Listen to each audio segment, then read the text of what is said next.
ভাগ্য বোধে সাজাইছে কোন ভাগ্য বোধে সাজাইছে আমার গোরা বন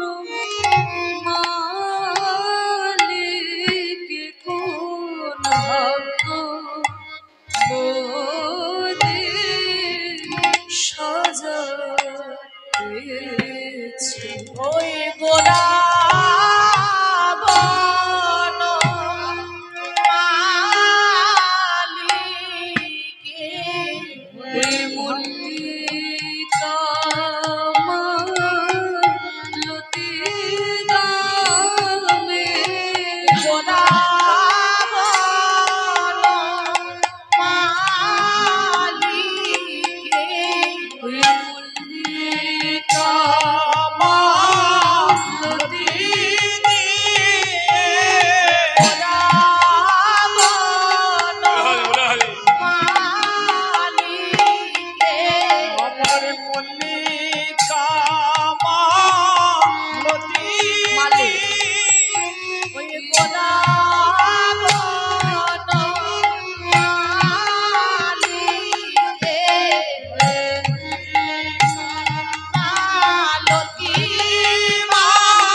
लीलामय विग्रहाय हे माभदिव्यच्च विशुन्दराय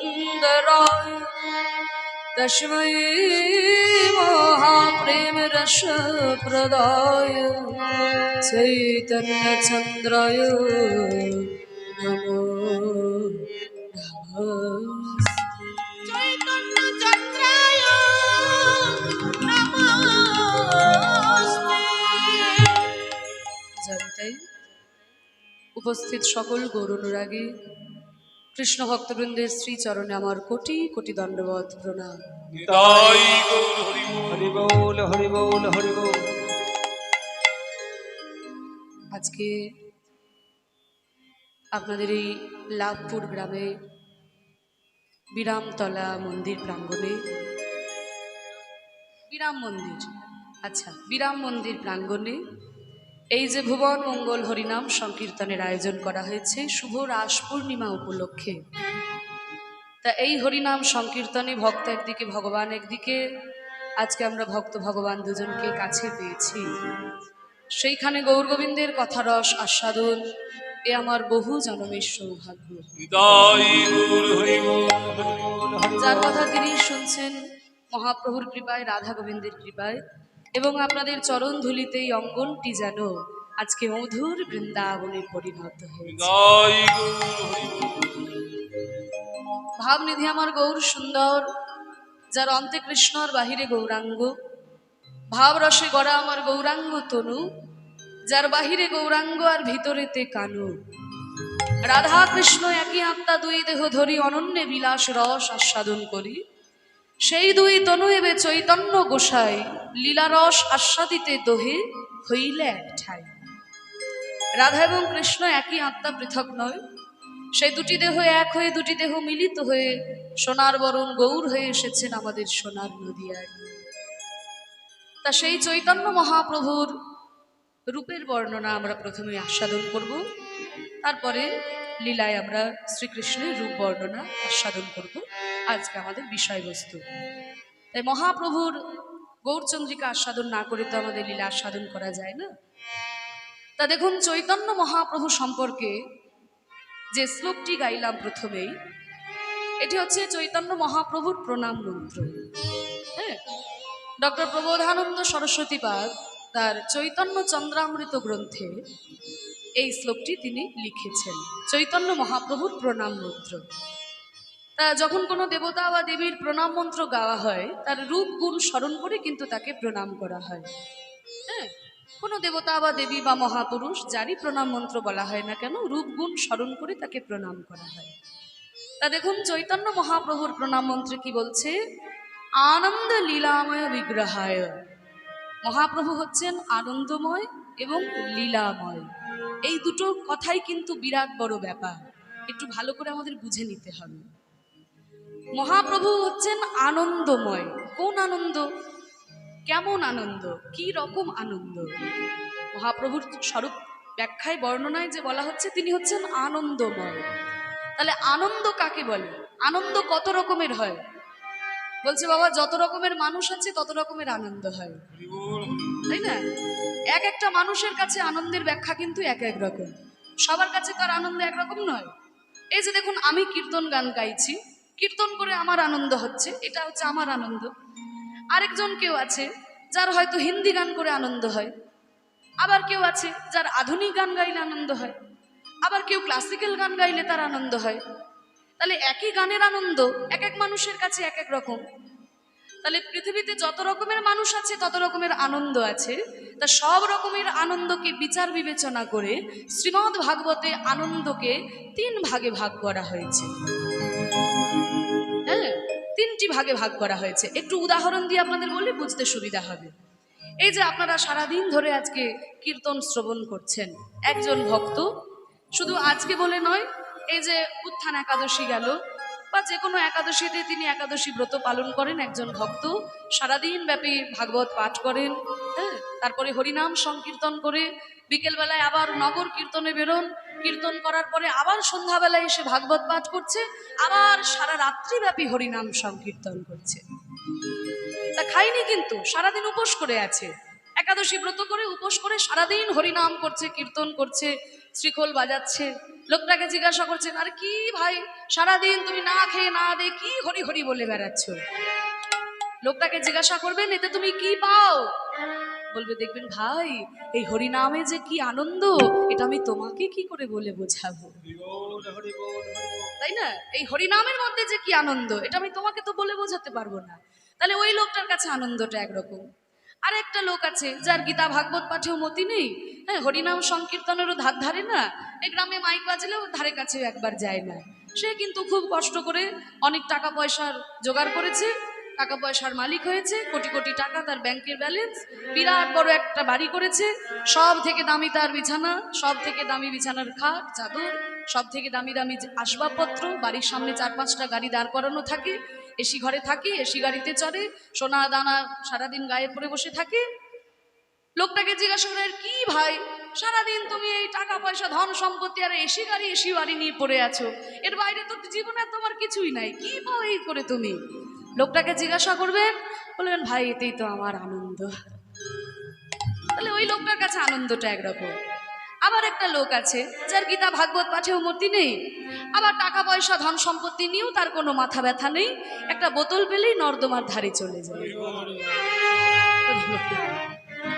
বাড়িতে বউ বাচ্চা আছে বলে তার মনেই থাকে না, যেই না বোতলটা পেটের মধ্যে পড়লো নিজেকে একেবারে পাড়ার সে ভাবতে শুরু করলো। হ্যাঁ, পাড়া সবাইকে এক ধার থেকে গালিগালাজ দিয়ে যেই না কারোর একটা চড় থাপ্পড় খেলো, চড় থাপ্পড় খেয়ে নর্দমা ধারে গিয়ে পড়লো। সকালবেলায় যখন ঘুম ভাঙলো দেখে কিনা সারা গায়ে নর্দমার কাদা লেগে আছে। তা লোকটাকে জিজ্ঞাসা করবেন, কি ভাই সারা রাত্রি তো নর্দমা ধারে প্রতিদিন পড়ে থাকো, কি পাও এসব করে, তুমি কি পাও?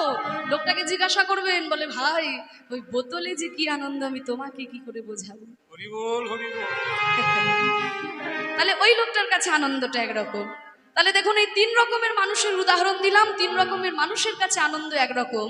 এই 3 রকমের আনন্দকে বিচার বিবেচনা করে শ্রীমদ্ ভাগবতে আনন্দকে 3টি ভাগে ভাগ করা হয়েছে। ওই যে লোকটা সারাদিন একাদশীর দিন গীতা ভাগবত পাঠ করে হরিনাম সংকীর্তন করে, তার যে আনন্দটা শ্রীমদ্ ভাগবতে তাকে বলা হচ্ছে সাত্ত্বিক আনন্দ। আর যেই লোকটা শুধু এসি গাড়ি এসি বাড়ি দামি দামি খাবার এই সব নিয়েই পড়ে থাকে, তার যে আনন্দটা সেই আনন্দটাকে বলা হচ্ছে রাজসিক আনন্দ।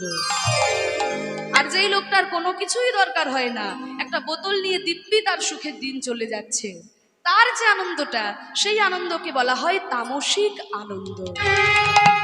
তাহলে এই 3 রকমের আনন্দের কথা ভাগবতে বলা হয়েছে। তাহলে মহাপ্রভুকে বলা হচ্ছে আনন্দময়। তাহলে মহাপ্রভুর মধ্যে কোন আনন্দ রয়েছে? ওই যে মহাপ্রভুর মধ্যে যে আনন্দ সেটা নিশ্চয়ই শ্রেষ্ঠ আনন্দ, তাই না? তাহলে এই 3 রকমের আনন্দের মধ্যে শ্রেষ্ঠ আনন্দ কোনটা? বলছে 3 রকমের যদি আনন্দের মধ্যে শ্রেষ্ঠ বলতে হয় তাহলে রাজসিক আনন্দ, কারণ রাজসিক আনন্দের দরকার আছে। বিবেকানন্দ বলেছিলেন যে রাজসিক আনন্দে দরকার আছে। সুখ ভোগের বাসনা যদি মানুষের মধ্যে না থাকে তাহলে তো ভারতবর্ষ অর্থনৈতিক দিক থেকে উন্নতি লাভ করতে পারবে না। পারমার্থিক দিক থেকে উন্নতি লাভ হলেও অর্থনৈতিক দিক থেকে তো উন্নত হবে না, সুখ ভোগের বাসনা যদি মানুষের না থাকে। তাই রাজসিক আনন্দের দরকার আছে, ওটা শ্রেষ্ঠ আনন্দ। তাহলে শ্রেষ্ঠতর যদি কোনো আনন্দ হয় সেটা হচ্ছে সাত্ত্বিক আনন্দ। তাহলে শ্রেষ্ঠতম কি কিছু আনন্দ আছে? বলে হ্যাঁ, শ্রেষ্ঠতম একটা আনন্দ আছে, ওটা রাজসিক আনন্দেও পড়ে না, সাত্ত্বিক আনন্দে কিছুটা পড়লেও পড়তে পারে, আর তামসিক আনন্দ তো ধর্তব্যের মধ্যেই আসে না। ওটা মহাপ্রভুর মধ্যে থাকবে, এটা ধর্তব্যের মধ্যেই আসে না, তাই না? কারণ ওইটা কখনোই শ্রেষ্ঠ আনন্দ হতে পারে না। একটা বোতল যদি তোমার মনুষ্যত্বকে ভুলিয়ে দিয়ে তোমাকে একটা পশুতে পরিণত করে তাহলে সেটা কখনোই শ্রেষ্ঠ আনন্দ নয়, তাই না? নর্দমা ধারে কারা পড়ে থাকে? মানুষে থাকে নর্দমা ধারে পড়ে? নর্দমার ধারে পড়ে থাকা তো মানুষের কাজ নয়। কারা পড়ে থাকে নর্দমার ধারে? ওই যে গায়ে কাঁটার মতো লোম হয় না, কালো কালো জন্তুগুলো, হ্যাঁ, ওরা পড়ে থাকে নর্দমার ধারে। তাহলে একটা তরল পদার্থ যদি তোমার মনুষ্যত্বকে ভুলিয়ে দিয়ে তোমাকে একটা পশুতে পরিণত করে তাহলে সেই আনন্দটা কখনোই শ্রেষ্ঠ আনন্দ নয়। তাহলে শ্রেষ্ঠ যদি কোনো আনন্দ হয় রাজসিক আনন্দ।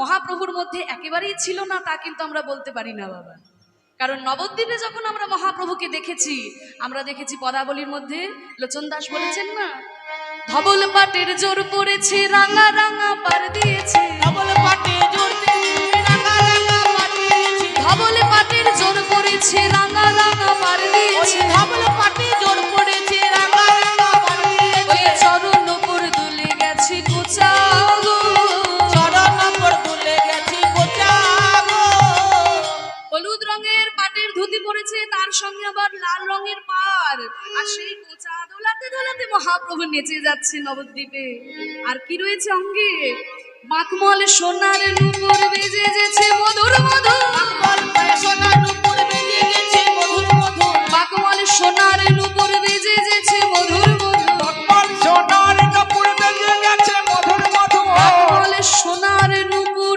সোনার নূপুর সোনার নূপুর রাজস্বিক আনন্দ মহাপ্রভুর চরণে তিনটি গয়না রয়েছে বাঁক মল আর নূপুর আগেকার দিনে মেয়েরাও পরতো ছেলেরাও পরতো গোড়ালির ওপরে যে গয়নাটা পরে তাকে বলে বাঁক আর পায়ের পাতাটা যেখানে শেষ হচ্ছে সেখানে যে গয়না পরে তাকে বলছে মল আর গোড়ালি আর পায়ের পাতার মাঝখানে থাকে নূপুর তাহলে মহাপ্রভুর চরণেও তিনটি গয়না তিনটেই কিন্তু সোনার তাহলে যেই মহাপুরুষ সোনার নূপুর পায়ে দিয়ে ওই রাঙা রাঙা ধুতির কোঁচা দোলাতে দোলাতে নেচে যাচ্ছে তাকে কি আমরা কিছুটা হলেও রাজস্বিক আনন্দে ফেলতে পারি না তবে সেটা নবদ্বীপে হলেও কিন্তু বাবা নীলাচলে মোটেও নয় নীলাচলে মোটেও নয় নবদ্বীপে কিছুটা হলেও নীলাচলে মোটেও নয় নীলাচলে মহাপ্রভুর মধ্যে যেটা ছিল সেটা হচ্ছে সম্পূর্ণ সাত্ত্বিক আনন্দ এবং সাত্ত্বিক আনন্দেরও ঊর্ধ্বে সেটা হচ্ছে ব্রহ্মের আনন্দ ব্রহ্ম কি দিয়ে তৈরি সৎ চিত আর আনন্দ এই তিনটি পদার্থ দিয়ে ব্রহ্ম তৈরি এই ব্রহ্মের আনন্দ সাধারণত কোনো মানুষের মধ্যে হয় না যদি কোনো মানুষের হয় তাহলে তাকে আর কেউ মানুষ বলে ভাবে না সে দেবতায় পরিণত হয়ে যায় তাই চৈতন্য মহাপ্রভুর মধ্যে যে আনন্দ ছিল সম্পূর্ণ সাত্ত্বিক আনন্দ তার সঙ্গে সেই ব্রহ্মের আনন্দ বিরাজ করত মহাপ্রভুর মধ্যে তাই বলছে আনন্দ লীলাময় বিগ্রহায় তাহলে আনন্দ কথাটা বুঝে গেলাম এবার বলছে লীলাময় লীলা কাকে বলে ও মায়েরা লীলা আর ঘটনা এ দুটোর মধ্যে পার্থক্য আছে লীলা আর ঘটনার মধ্যে পার্থক্য আছে এই যে দেখুন ভগবান শ্রীকৃষ্ণ যখন রাধারানীকে সঙ্গে নিয়ে নৌকায় বিহার করলেন সেটা হচ্ছে নৌকা বিলাস লীলা যমুনায় যখন বিহার করলেন এবার আমি আপনি যদি দেখে শুনে দলবল নিয়ে নৌকায় পার হয়ে যমুনায় সেটা কি নৌকা বিলাস লীলা হবে সেটা একটা ঘটনা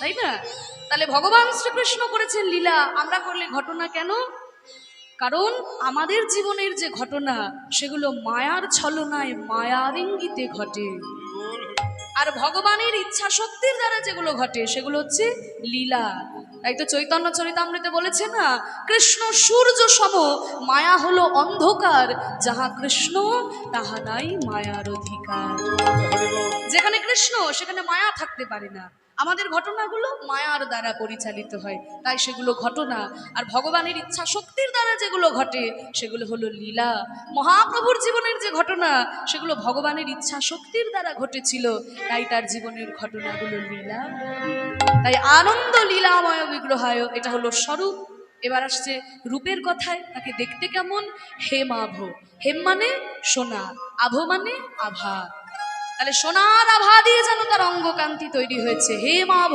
দিব্য ছবি সুন্দরায় তার রূপটি কেমন দিব্যরূপ দিব্যরূপ যাকে আমরা বলতে পারি না কিন্তু যে মহাপ্রভু ঠিক এই রকমই ছিলেন কারণ সাধারণ মানুষের কল্পনায় সেই রূপ দেখা যায় না কারণ তার রূপটা হচ্ছে দিব্যরূপ হেমাভ দিব্য ছবি সুন্দরায় তস্মৈ মহাপ্রেম রস প্রদায় এইবার আসছে দেনা পাওনার কথায় মহাপ্রভু আনন্দময় তাতে আমি কি করব মহাপ্রভু লীলাময় তাতে আমার কি মহাপ্রভু দেখতে সুন্দর কত মানুষই তো দেখতে সুন্দর হয় তা নিয়ে আমি কি করব আমি মহাপ্রভুর কাছে কি পেলাম সেটা আগে বলো এত কথা শুনবো না কারণ আমরা কলির জীব আগে লাভ লোকসানের খাতাটা হিসেব করিনি ভালো করে গীতায় বলা হয়েছে কর্ম করে যাও ফলের কোনো আশা করো না কিন্তু আমাদের এই কলিযুগে আর দাপর যুগে শাস্ত্র চলছে এখানে বলছে আগে ফল পরে কর্ম কি দেবে তাই বলো তারপরে কাজ করবে তাই তো গীতার মূল কথাই তো তাই কর্মান্নে বাধিকায় আসতে মা ফলে সুকদাচরণ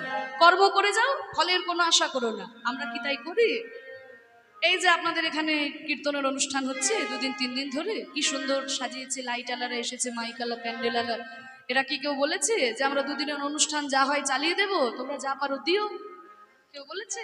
আরে মাইক আলা লাইট আলা কেন বলছো? নিজের কথা বলো। নিজে তো বলো বাবা, এত টাকা ছাড়া গানের বাইরে ধরো না। ঘর শত্রু বিভীষণ একেবারে হাটে হাড়ি ভেঙে দেয়। হ্যাঁ বাবা, আমরাও বলি যে আমাদের এত কত খরচা লাগবে, তা সেটা কি শুধুই নিজের জন্য? তাও তো নয়। আমাদের দলে যারা খোল করতাল বাজায় বাবা, তারাও কিন্তু বলে যে এত টাকা দিতে হবে তবে খোল করতালে হাত দেবে। শ্রীখোল বাজাচ্ছে এমনি এমনি, আগে এত টাকা ছাড়ো তবে শ্রীখোলে হাত দেবে। তা যেদিকেই যাও বাবা, আগে ফল পরে করব, কি দেবে তাই বলো, তারপরে কাজ করব। তাই এই তো সারা রাত্রি জেগে বসে আছি, মহাপ্রভুর রূপ বর্ণনা আস্বাদন করব, কৃষ্ণের রূপ আস্বাদন করব। আচ্ছা, মহাপ্রভুর এত কথা আমরা শুনবো কেন? মহাপ্রভুর কাছে কি পেলাম সেটা তো আগে বলো। কারণ তিনি দেখতে সুন্দর, কত মানুষই দেখতে সুন্দর হয়। আনন্দময়, তা নিয়েও আমার কোনো মাথা ব্যথা নেই, নাকি তিনি লীলাময়, তাতেও আমার কোনো দরকার নেই।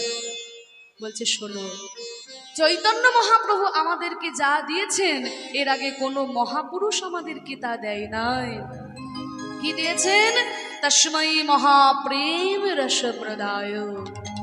মহাপ্রেম রস তিনি আমাদেরকে প্রদান করেছেন। যেই প্রেম লক্ষ্মী দিনরাত বিষ্ণুর চরণ সেবা করে পায় নাই, যেই প্রেম ব্রহ্মা চতুর্মুখে বিষ্ণুর নাম করে পায় নাই, সেই গোলকের অপ্রাকৃত প্রেম ধন আমাদের মতো কলিহত জীবের দ্বারে দ্বারে অকাতরে অবিচারে নিঃস্বার্থে নিঃশর্তে বিতরণ করে দিয়েছেন আমার প্রেমী ঠাকুর গৌরাঙ্গ সুন্দর। যেই প্রেম যদি একবার হৃদয়ে লাভ করা যায়, অমানুষ থেকে মানুষ হয়ে যাওয়া যায়, আর মানুষ থেকে দেবতা পর্যন্ত হয়ে যাওয়া যায়, সেই অপ্রাকৃত প্রেম মহাপ্রভু আমাদের দান করেছে।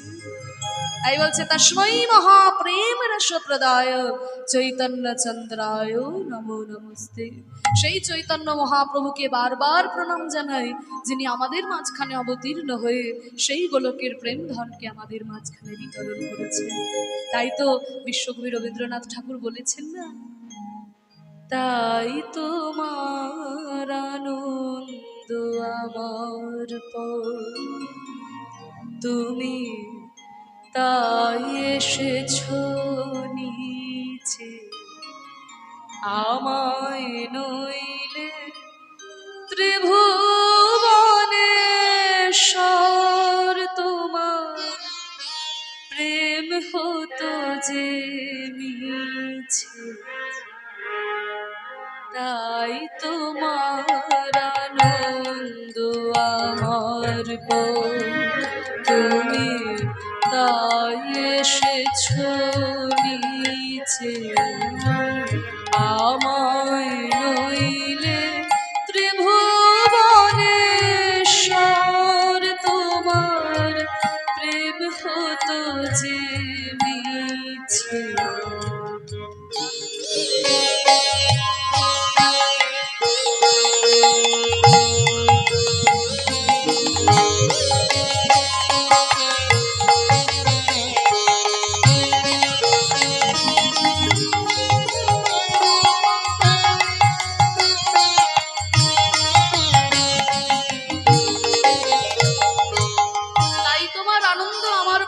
তুমি তাই এসেছো নিচে, আমায় নইলে ত্রিভুবনেশ্বর তোমার প্রেম হতো যে মিছে। ভক্তের ভাবকে তুমি নিজ অঙ্গে অঙ্গীকার করে গোলক হতে নেমে এসেছো আমাদের মাঝখানে। দেখুন বাবা, ভগবানের মহিমা তখনই প্রকাশিত হয় যখন ভক্ত ভগবানের চরণে গিয়ে প্রণাম করে। ভক্ত যদি ভগবানের চরণে প্রণাম না করে, তাহলে ভগবানের মহিমা কে জানবে? আমায় নইলে ত্রিভুবনেশ্বর তোমার প্রেম হতো যে মিছে, তোমার আমার হিয়ায় চলছে রসের খেলা। দেখুন, ভক্তকে নিয়ে ভগবান এই পৃথিবীতে মেলা বসিয়েছে। ও মায়েরা, মেলা কাকে বলে গো? ও পিছন থেকে মায়েরা আমার দিকে তাকাও, মেলা কাকে বলে? মেলা মানে কি ফুচকার বাদাম ভাজা? আমাদের কাছে মেলা মানে তাই জিলিপি বাদাম ভাজা ফুচকা। কিন্তু মেলা মানে শুধু জিলিপি বাদাম ভাজা নয়, মেলা মানুষের মেলামেশা যেখানে হয় তাকে বলে মেলা।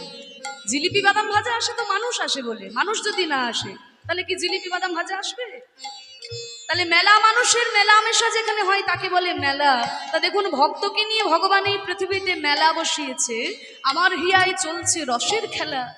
এই হৃদয়ের মধ্যে ভগবান সদা সর্বদা রসের খেলা খেলছেন। মোর জীবনে বিচিত্র রূপ ধরে তোমার ইচ্ছা তরঙ্গিছে। আমি ভাবছি আমার জীবনটা হয়তো আমি আমার মতো করে পরিচালনা করছি, ভুল ভাবছি। কারণ ভগবান যেমন ভাবে পরিচালনা করছেন, তিনি যদি হাসাচ্ছেন আমি হাসছি, তিনি যদি কাঁদাচ্ছেন আমি কাঁদছি। আমার জীবনে নানান রূপে ভগবান তার ইচ্ছা পূর্ণ করে চলেছে। মোর জীবনে বিচিত্র রূপ ধরে তোমার ইচ্ছা তরঙ্গিছে। তাই তো তুমি রাজার রাজা হয়ে তবু আমার হৃদয় লাগে ফিরছ কত মনোহরণ বেশে প্রভু নিত্য আছো জাগে। তাই তো তুমি রাজার রাজা হয়ে তবু আমার হৃদয় লাগে। তুমি রাজার রাজা, তবু আমাকে উদ্ধার করার জন্য তুমি সেই গোলক হতে আমাদের মাঝখানে নেমে এসেছো প্রভু। তাই তো তুমি রাজার রাজা হয়ে তবু আমার হৃদয় লাগে ফিরছো কত মনোহরণ বেশে নিত্য আছো জাগে। ভক্তের প্রাণে আনন্দ দেওয়ার জন্য ভগবান কত রূপে আমাদের মাঝখানে নেমে এসেছেন। অনেকে কিন্তু এই নিয়ে তর্ক করে যে ভগবানের রূপ দশাবতারের মধ্যে কত অবতার রয়েছে। কেশবধৃত মীন শরীর, মৎস্য রূপে এসেছেন। কেশবধৃত কুর্ম শরীর, কুর্ম রূপে এসেছেন। মৎস্য ভগবানের রূপ, কেউ দেখে বলবে ভগবান। কুর্ম কেউ ভগবান বলবে। মৎস্য কুর্ম তো ছেড়েই দিলাম, তারপরে বরাহ ভগবানের অবতার, কেউ দেখে বলবে ভগবান। বলে কেন বাবা ভগবান হতে পারে না? তিনি যখন রামচন্দ্রের মতো রাজা হয়ে আসছেন তিনি ভগবান, তিনি যখন কৃষ্ণের মতো রাজা হয়ে আসছেন ভগবান, আর তিনি যখন বরাহ কুর্মের মতো কুৎসিত রূপে আসছেন তখন তার মান সম্মান কমে যাচ্ছে। আমাদের কাছে হয়তো মনে হতে পারে তার মান সম্মান কমে যাচ্ছে, তার কিন্তু মান সম্মান কমে না। একটু ছোট্ট উদাহরণ দিয়ে অংশটা শেষ করছি। মনে করুন একজন দাদু কোটি কোটি সম্পত্তির মালিক, কোটি কোটি সম্পত্তির মালিক দাদু। তার ছোট্ট নাতি যদি সেই দাদুকে বলে, ও দাদু, ও দাদু, তুমি একটু ঘোড়া হও না, আমি তোমার কাঁধের উপরে উঠবো। এবার সেই দাদু কি তার নাতিকে বলবে, তুই জানিস আমার কত টাকা ব্যাংকে জমানো আছে, আমার কত বিঘা জমি আছে, আমার 200 বিঘা জমি আছে, আমার 100 কোটি টাকা ব্যাংকে জমানো আছে, তোর জন্য ঘোড়া হয়ে আমি তোকে কাঁধে দেবো, তোর সাহস তো মন্দ নয়। এরকম কি কোনো দাদু তার নাতিকে বলবে? কোনো দাদু কি বলবে? যদি কোনো দাদু বলে তবে সে দাদু বেরসিক দাদু, তার মধ্যে কোনো রসকস নেই। তাহলে দাদু কি বলবে? দাদু ভাই, আমাকে ঘোড়া করে তুমি আমার কাঁধের উপরে উঠবে। তাই দেখো দাদু ভাই, তোমার জন্য কিন্তু আমি ঘোড়া হলাম, তুমি আমার কাঁধের উপরে ওঠো। কিন্তু দেখো দাদু ভাই, আমি তো বুড়ো ঘোড়া, তুমি আমাকে শক্ত করে ধরে থাকবে, তুমি যেন পড়ে যেও না দাদু ভাই। তাহলে ছোট্ট নাতির মন রাখার জন্য 200 বিঘা সম্পত্তির মালিক দাদু যদি ঘোড়া হয়ে তার নাতিকে কাঁধে নিয়ে যায়, তবে কি তার মান সম্মান কমে যাবে? কখনোই কমে যাবে না। তাহলে আমার প্রাণে আনন্দ দেওয়ার জন্য তুমি যেমন রাজা হয়ে এসেছো, কখনো ভিখারি হয়ে এসেছো, বরাহ কুর্ম বামনের মতো কুৎসিত রূপে এসেছো, যেই রূপেই তুমি আসো না কেন, তুমি তো আমার সেই ভগবান। তাই তো তুমি রাজার রাজা। কবি বলে গেলেন যে মূর্তি তোমার যুগল সম্মিলনে সেথায় পূর্ণ প্রকাশিছে। একমাত্র আমাদের সনাতন ধর্ম বাবা, যেখানে একই আসনে ভগবানের সঙ্গে ভক্তের পুজো করা হয়। পৃথিবীর অন্য কোনো ধর্মে করা হয় না, আমাদের ধর্মে করা হয়। দেখুন, যেই আসনে রামচন্দ্র পুজো পায় ওই একই আসনে কিন্তু হনুমানও পুজো পায়। হনুমান সে তো রামচন্দ্রের ভক্ত। যে আসনে মহাপ্রভু পুজো পাচ্ছেন ওই একই আসনে শ্রীবাস পণ্ডিতও পুজো পাচ্ছেন। শ্রীবাস পণ্ডিত তিনি তো নারদ মুনি, তিনি তো ভগবানের ভক্ত। তাহলে ভক্ত ভগবানকে এক আসনে পুজো করা হয়। কারণ আমাদের ধর্মে মনে করা হয় যেখানে শুধু ভগবানের পুজো হয় সেখানে অর্ধেকটা ভগবানের পুজো হয়, যেখানে ভক্ত ভগবানের পুজো হয় সেখানে পূর্ণ ভগবানের পুজো হয়। নিতাই গৌর হরি বল। তাই তো প্রভু হে ধায়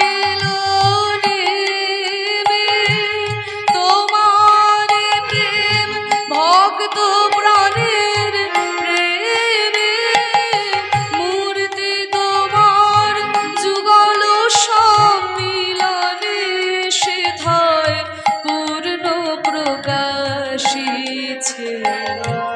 তাই তোমার আনন্দ আমার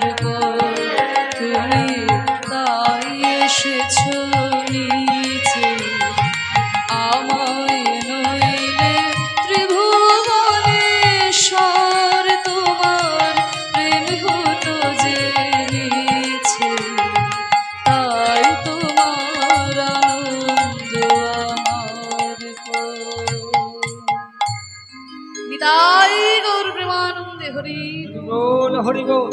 তাই আমাদের মাঝখানে অবতীর্ণ হয়ে সেই গোলকের প্রেম ধনকে বিতরণ করেছেন। তস্মৈ মহাপ্রেম রস প্রদায় চৈতন্য চন্দ্রায় নমো নমস্তে। তা সেই চৈতন্য মহাপ্রভুকে সেই গৌরাঙ্গের রূপ দর্শন করেছেন নদিয়ার এক নাগরী, এক গৌর নাগরী। হ্যাঁ, এই গৌর নাগরীরা মহাপ্রভুর রূপ দর্শন করে নিজেদের মধ্যে সখীদের মধ্যে সেই কথা আলোচনা করতেন। এদেরকে বলা হতো গৌর নাগরী। তা নবদ্বীপের একজন গৌর নাগরী মহাপ্রভুর রূপকে দর্শন করে এসে আরেক নাগরীর কাছে বর্ণনা করছে, জানিস আমি কি দেখলাম আজকে গৌরাঙ্গ রূপ। এই যে পদটি গাইছি, এই পদটি হচ্ছে পুরোটাই কিন্তু সংস্কৃত পদ। সংস্কৃত পদ পুরোটাই রাধামোহন ঠাকুরের রচিত। দামিনী দাম ও গৌরচন্দ্রিকাটা আপনারা সবসময় শ্রবণ করে থাকেন, তাই আমি ভাবলাম যে একটু অন্যরকম ভাবে যদি শোনা যায় ভালো লাগে। তা পুরোটাই সংস্কৃত পদ, অসুবিধা নাই, আমি ভেঙে ভেঙে আপনাদের বর্ণনা করছি। বলছে কি দেখলি গৌরূপ, বলছে মধুকর রঞ্জিত মালতী মণ্ডিত জিত ঘন কুঞ্চিত কেশব। পুরোটাই কিন্তু একটা শব্দ, একটাই শব্দ। হ্যাঁ, মধুকর রঞ্জিত মালতী মণ্ডিত জিত ঘন কুঞ্চিত কেশব। যেহেতু সংস্কৃত শ্লোক তাই পিছন থেকে আমাদের বুঝতে হবে। কেশম, কেশম মানে কেশরাশি। তাহলে বোঝা গেল যে কেশরাশির বর্ণনা দিচ্ছে। কেশরাশিটা কেমন? কুঞ্চিত কেশম মানে কোঁকড়ানো চুল। মহাপ্রভুর কেশরাশিটি কেমন? না কোঁকড়ানো চুল, কুঞ্চিত কেশম। সেই কুঞ্চিত কেশমটা আবার কেমন? মালতী মণ্ডিত মানে মালতী ফুলের মালা দিয়ে ঝুঁটি বাঁধা রয়েছে। মহাপ্রভুর যে কেশরাশি, সেই কেশরাশির ওপরে মালতী ফুলের মালা দিয়ে ঝুঁটি বাঁধা আছে। আবার সেই মালতী ফুলের ঝুঁটিটা কেমন? না মধুকর রঞ্জিত মানে মালতী ফুলের ওপরে মধুকর এমন ভাবে এসে বসেছে, দেখে মনে হচ্ছে যেন মালতী ফুল নয়, মধুকর দিয়েই কেউ মালা তৈরি করে দিয়েছে। এবার বুঝতে পেরেছেন? মধুকর রঞ্জিত মানে ডোমর দিয়ে পরিবেষ্টিত, মালতী মণ্ডিত মালতী ফুলের মালা গাঁথা রয়েছে। জিত ঘন মানে জয় করেছে কাকে? ঘন মানে বর্ষাকালের যে কালো মেঘ, সেই কালো মেঘের বর্ণকেও যেন জয় করেছে মহাপ্রভুর ওই কেশরাশি। মধুকর রঞ্জিত মালতী মণ্ডিত জিত ঘন কুঞ্চিত কেশব। মহাপ্রভুর ওই কোঁকড়ানো কেশরাশি, যেই কেশরাশি বর্ষাকালের কালো মেঘের বর্ণকেও জয় করেছে, মালতী ফুলের মালা দিয়ে ঝুঁটি বাঁধা, আর সেই মালতী ফুলের ওপরে আবার মধুকর এসে বসেছে। এরপরে ঝুঁটি মানে কেশরাশির বর্ণনা হলো, তাহলে কেশরাশির নিচে কি রয়েছে?